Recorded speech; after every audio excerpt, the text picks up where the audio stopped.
আজকে আমরা শিখবো লঘুকরণের প্রাকল্পিক বচনের নিয়ম। এখানেও দুটো নিয়ম আছে। প্রাকল্পিক মানে ইমপ্লাইজ। ইমপ্লাইজে কি নিয়ম আছে? প্রাকল্পিক বচনে পূর্বক বা অনুগো। আমরা জানি প্রাকল্পিক বচনে দুটো ভাগ থাকে। সাবজেক্ট পার্টটাকে বলা হয় পূর্বক, প্রেডিকেট পার্টটাকে বলা হয় অনুগো।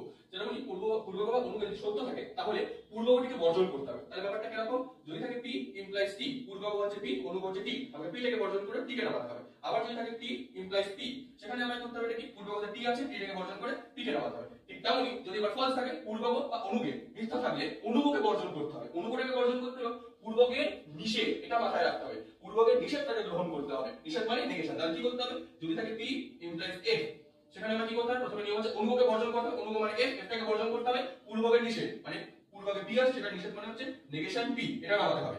আবার যদি থাকে f ইমপ্লাইজ p, সেখানে কি হবে?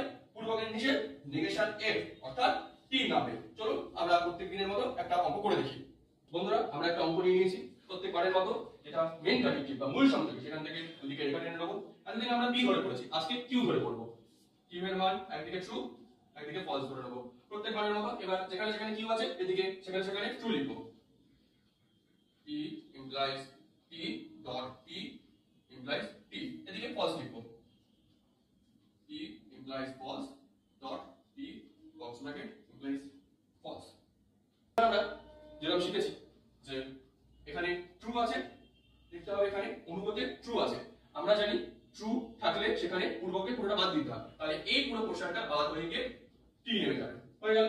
এবার এদিকে দেখতে হবে কি করতে হবে। ফলস থাকলে কি হয়? আমরা জেনেছি ফলস থাকলে পূর্বকে নিষেধকে গ্রহণ করতে হয়। তাহলে এখানে ভেতরে প্রথমে আমরা ফার্স্ট ব্র্যাকেটের কাজ করব সব সময়। তাহলে এখানে প্রথমে থাকে p আছে পূর্বকতে, নেগেশন p ডট p, এটা ফার্স্ট ব্র্যাকেটে চলে যাবে। যেহেতু বক্স ব্র্যাকেট থেকে বিষয়টা নেমে ছোট হয়ে গেল, ফার্স্ট ব্র্যাকেটে চলে আসবে ইমপ্লাইজ ফলস।